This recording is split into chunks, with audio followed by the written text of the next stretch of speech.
Ini adalah Ray Kroc, pengusaha yang membeli McDonald Corporation dan menjadikannya restoran fast food terbesar di dunia.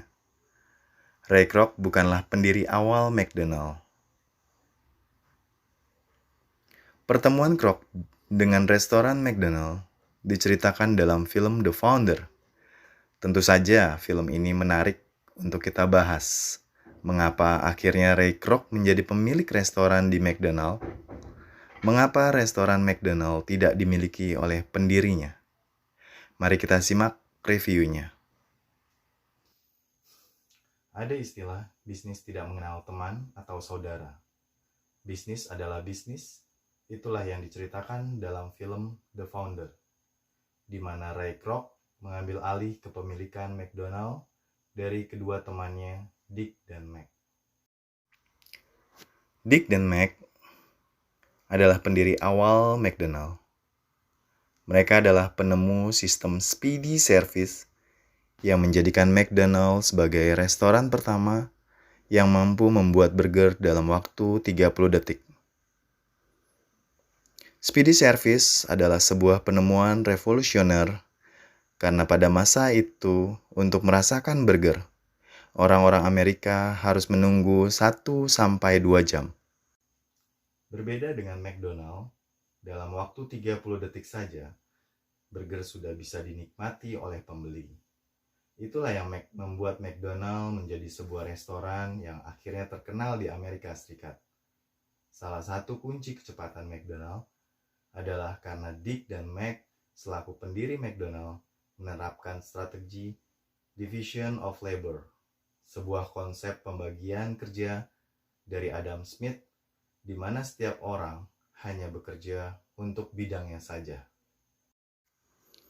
Terlihat di film The Founder ini bahwa McDonald memiliki banyak karyawan untuk bekerja di beberapa bagian.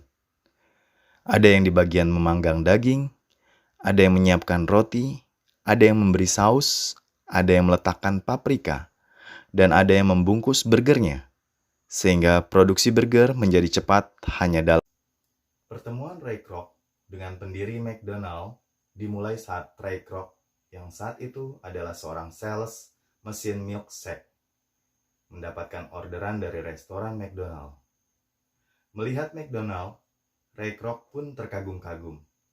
Bahkan ia sampai mengatakan bahwa sistem revolusioner yang diterapkan oleh McDonald ini seperti sebuah penemuan yang ditemukan oleh Henry Ford.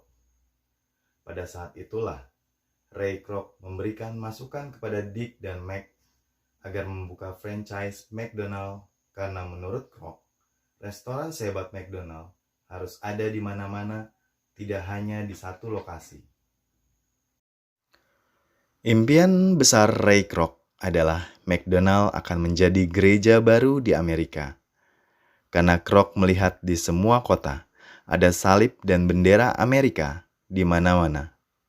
Maka cita-citanya suatu saat lambang McDonald akan ada di mana-mana.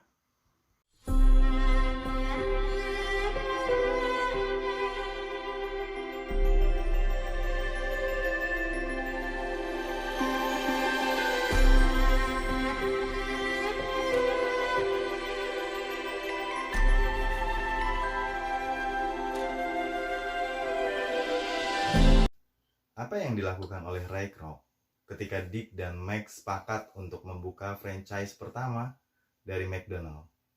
Ia cukup ambisius. Langkah awal yang dia lakukan adalah ia coba menghubungi teman-teman terdekatnya agar mau berinvestasi di McDonald. Tetapi tidak ada satupun teman-temannya yang percaya terhadap Kroc, karena Kroc sering gagal dalam berbisnis. Kegagalan itu digambarkan dari respon orang-orang terdekat Kroc yang menertawakan Kroc saat ia menawarkan teman-temannya untuk berinvestasi. Sampai akhirnya Ray Kroc pun berhasil mendapatkan kepercayaan dan bisa membuka cabang McDonald pertama di kota Des Plaines, Illinois. McDonald pun berkembang karena tangan dingin Kroc. Kini McDonald bisa mendirikan cabang di mana-mana Jika Dick dan Meg dikenal sebagai pendiri awal McDonald, maka Ray Kroc patut dikenal sebagai orang yang berhasil memperkenalkan McDonald kepada masyarakat Amerika dan dunia. Di titik inilah, Dick dan Meg melakukan kesalahan yang cukup fatal. Karena pada akhirnya, orang-orang mengenal Ray Kroc sebagai pendiri McDonald, bukan Dick dan Meg. Di adegan terakhir film ini, Dick dan Meg terpaksa harus menandatangani penjualan McDonald ke Ray Kroc. Karena Ray Kroc adalah pemilik tanah yang saat itu ditempati oleh cabang-cabang McDonald. Film The Founder mengajarkan kita bahwa hanya mereka yang terus berinovasi dan beradaptasi yang dapat bertahan pada dunia bisnis. Film ini menggambarkan kekejaman dalam dunia bisnis, sekaligus memberikan kisah inspiratif dari seorang Kroc yang mendirikan bisnis dengan keras kepala.